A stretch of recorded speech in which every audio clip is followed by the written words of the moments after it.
Hello friends, welcome to global affairs. दोस्तों, Israel और Hamas war को पूरे 1.5 महीने बीत चुके हैं।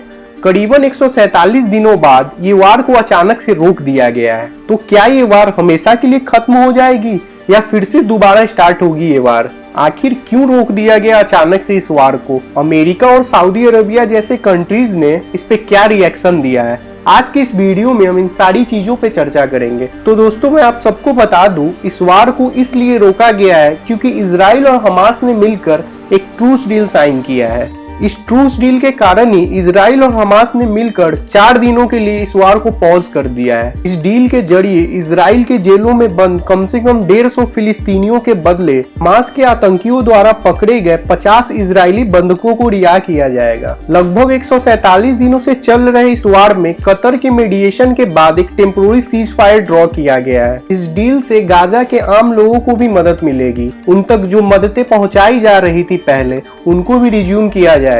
इजराइल की तरफ से ये बोला गया है ये सीज फायर को तब तक बढ़ाया जा सकता है जब तक इजराइल के अधिक से अधिक बंधकों को मुक्त नहीं कर दिया जाता।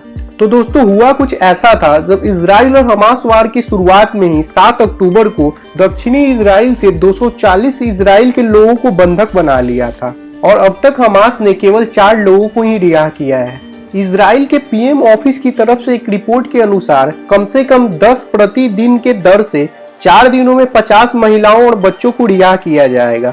इसके अलावा सीज फायर को तब तक बढ़ाया जा सकता है जब तक अतिरिक्त 10 बंधकों को मुक्त नहीं कर दिया जाता। ऐसे इस रिपोर्ट में फिलिस्तीन के बंदियों की रिहाई का तो कोई उल्लेख नहीं किया गया है, लेकिन इजराइल के न्याय मंत्रालय की तरफ से फिलिस्तीनी कैदियों के 300 नामों की एक सूची प्रकाशित की गई है जिन्हें मुक्त किया जा सकता है। हमास ने कहा है कि इजराइल के जेलों में बंद 150 फिलिस्तीनी महिलाओं और बच्चों के बदले में शुरुआती 50 बंधकों को रिहा किया जाएगा। हमास के इस रिपोर्ट में यह भी कहा गया कि मानवीय, चिकित्सा और ईंधन आपूर्ति के सैकड़ों ट्रक गाजा में प्रवेश करेंगे, जबकि इजराइल दक्षिणी गाजा पे सभी हवाई उड़ानों को रोक देगा और 4 दिनों के लिए हवा में नो फ्लाइंग जोन बनाए रखेगा। वहीं इस वार के कारण बात करें नुकसान की, तो इजरायली डेटा के मुताबिक हमास के हमले के बाद से इजराइल ने गाजा को घेर लिया है और लगातार बमबारी कर रहा है, जिसमें 1200 लोग मारे गए हैं। ये तो इजराइल के डेटा के अकॉर्डिंग बात हो गई। वहीं हमास के मेडिकल ऑफिसर्स के अनुसार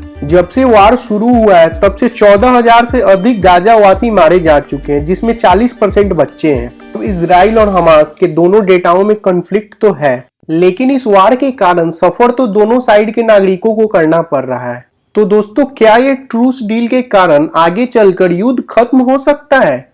इसका आंसर है नहीं। ये युद्ध इतनी आसानी से खत्म तो नहीं होने वाला। इजराइल और हमास दोनों ने कहा है ये सीज फायर उनके मिशंस को नहीं रोकेगा, और मैंने पहले भी अपने वीडियो में बोला था, इस बार इजराइल जब तक पूरी तरह हमास को मिटा नहीं देता तब तक वो शांत नहीं बैठेगा। इस वार के एंड में मिडिल ईस्ट की पूरी बाउंड्रीज ही चेंज हो जाएगी। ये 4 डेज के वार को पॉज करने का मेन कारण है इजराइल के बंधकों को छुड़ाना। वहीं बात करें इस डील पे दुनिया के डिफरेंट कंट्रीज ने क्या रिएक्शन दिया है, तो बात करें सबसे पहले अमेरिका की। तो दोस्तों, अमेरिकी राष्ट्रपति जो बाइडेन ने इस डील का वेलकम खुले दिल से किया है। एक डेटा के अनुसार रिहा किए जाने वाले इजरायली बंधकों में 3 अमेरिकन भी शामिल होंगे, जिसमें एक 3 साल की बच्ची भी शामिल है जिसके माता और पिता दोनों इस वार में मारे जा चुके हैं। वहीं सऊदी अरबिया के विदेश मंत्री प्रिंस फैजल बिन फरहान ने यह कहा कि ये डील के जरिए जो भी मानवीय सहायता गाजा के लोगों तक पहुंचाई जा रही है उसको कंटिन्यू रखना चाहिए। तो दोस्तों, कैसा लगा आपको आज का वीडियो? कमेंट सेक्शन में जरूर बताएं और चैनल को सब्सक्राइब करना ना भूलें।